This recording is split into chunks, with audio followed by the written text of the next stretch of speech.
Hello artistic adventurers and welcome back to Sketch Quest. We here at TYG have teamed up with some incredible artists to bring you this series of tips to help you start your adventure right. But before we can leave Tutorial Island, we need to brush up on a few skills. And don't worry if you're just starting out, because I'll be learning alongside you. And don't forget to use the hashtag SketchQuest so you can share your results with us. Let's see what today's quest is, shall we? We are back with J.L.P, VTuber artist, illustrator extraordinaire. How are you doing today, Precious? I'm doing great. Thank you for having me. Thank you for coming back. We are into the last leg of our training Tutorial Island. What is the quest for us today? Today's quest is to be able to create characters from references. Ooh. So I know getting the idea for a character is really difficult, so I've tried to break it down into steps today to make it a bit more manageable. And this also works if you're not an artist. So if you want to be able to create a character to give to an artist, then this is the steps I would recommend taking to be able to give them all the references so that they can create the character on your behalf. So where I like to begin with characters is I like to have a few things in mind first, and usually I will kind of go straight to color palettes. In one of the earlier episodes we went over colors and we found this site called Coolers to get our color palettes. I like to just use that site again when I'm creating characters, and it really helps to give an idea of the theme of the character. So we can see from this color palette I've picked 3 kind of neutral colors and 1 really bright color here as the pink, just to make the pink stand out against those colors. I think that getting your colors down often really helps to kind of express what kind of character you're looking for, whether it be warm colors for maybe a angrier character, or maybe sad colors for blues and cooler tones. Here I think the colors I've picked is a character that will probably stand out quite a lot by using this kind of neon-y pink color here. I like it with the grey. I really like that grey and pink together. Yeah, I thought I wanted the main focus of the character I was creating here was to give them this glowy pink color. So the way I wanted to go about it was putting it against very neutral colors that would kind of make it stand out even more. So the next thing, once I've established which colors I want for the character, is I like to pick a theme for the character, and the way I usually do this is by looking into a fashion type. So here, the fashion type I've looked into, I just typed into Pinterest Korean street style, and it came up with these images. So I would recommend when creating a character, think of some kind of fashion or theme. It doesn't even have to be fashion related. So in this part you could put, I want them to be a wizard and have a cloak and things typically that a wizard would wear. So it's helping us define the character a little bit more before we start going into the depths of who the character is. Yeah. This can really help because if you, for example, you picked a cold color palette and you're oh, I want this character to be in the snow, then you want to be picking a fashion or a theme maybe with a lot of fur to keep them warm. We're thinking about the environment that they're going to be in right now, things like that. So it just helps to bring the character a bit more together. Or like me, I just go, I want to be an elf bard. Well, even then that would fit into this part perfectly because you're establishing oh, I want an elf theme, I want a bard theme, so that would be perfect for here. So I like to break the next steps down into the hairs, the eyes, and the skin tone. This is just how I like to do it. It's so that we can kind of get a bit more of an idea of our character. So here's a few references I've pulled up. So I've chosen the hair to be a very popular style right now, which is the jellyfish hair.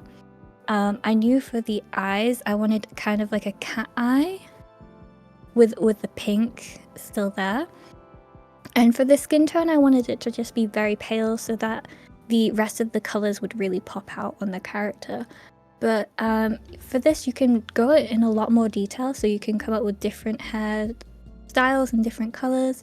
You can really go crazy on eyes with characters, which really helps them stand out as well. Change up the pupils, the eye shapes, maybe the color of the irises, and even the color of the people themselves. It really helps to define who your character is. And when we go into skin tones, it doesn't have to just be the color of the skin. It can also be like, what tattoos do they have? What markings do they have? Things like that. What defines that character? So it really helps to be able to break these down so that when we give these to an artist or we start working on them, we have these defining features that we want to keep within our character. I had no idea that was called jellyfish hair. Yeah, I love it. I know, like, I love it. So cool. I'm just like, right, jellyfish hair, that's what I want. Yeah, jellyfish hair is so cool. And then I sometimes break these down even more, but for the sake of this episode, I thought it just made sense to break it down into body type and extras. So I do like to include a body type, whether that is maybe a bigger body or a smaller body, like the height of the character. I've just put one reference here, but you probably want to put a few more.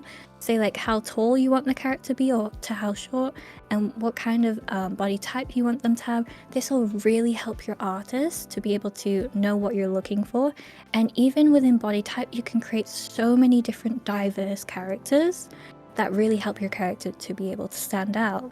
And then lastly, I've put extras. You can put so many things here.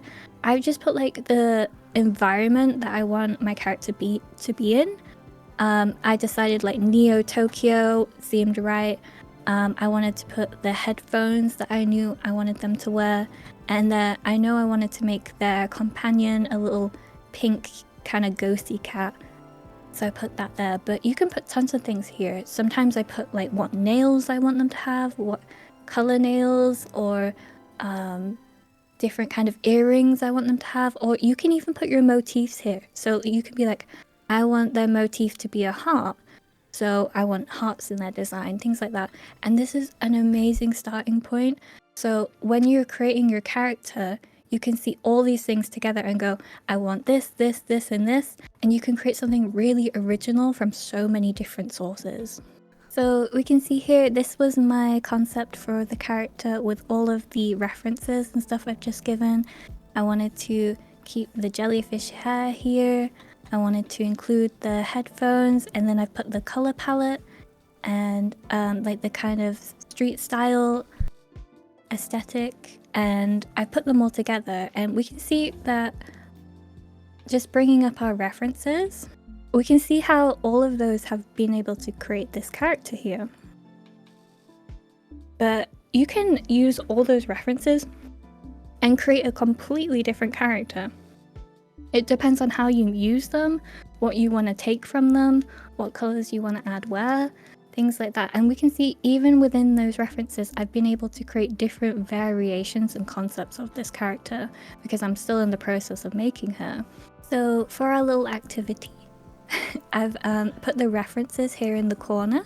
I recommend having them within sight so you can like color pick everything and just take which parts you like. You go like, oh, I like this top, I like this skirt, things like that. And we're gonna mess around and see if we can add some of the references here onto this body.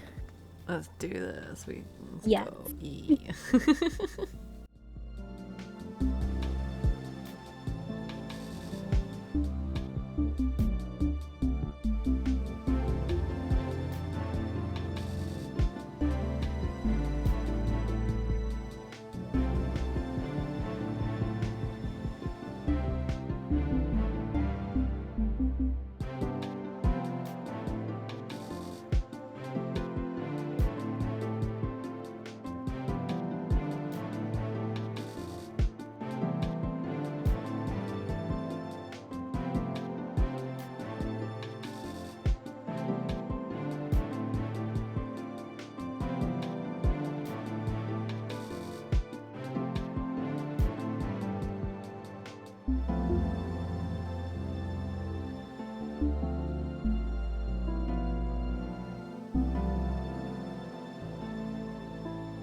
So you can see here that we've created two completely different outcomes from the same references. We've used the color palette here, and we've been able to take parts of the clothing, like I've taken the jacket and the skirt here, and we've been able to create these different concepts. They're really cute. Again, I'd wear these. I'd wear these again.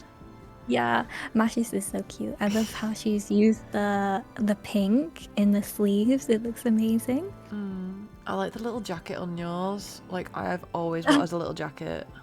I love crop jackets, so I had to include them. So today's quest is to create characters using references and experiment with the different references to come out with different outcomes and have fun. And remember to share your results with us using the hashtag SketchQuest. Thank you very much for being here again today, JLP. Thank you so much for having me. We've got a few more left. Until then, we'll see you later, taters. Bye! Bye!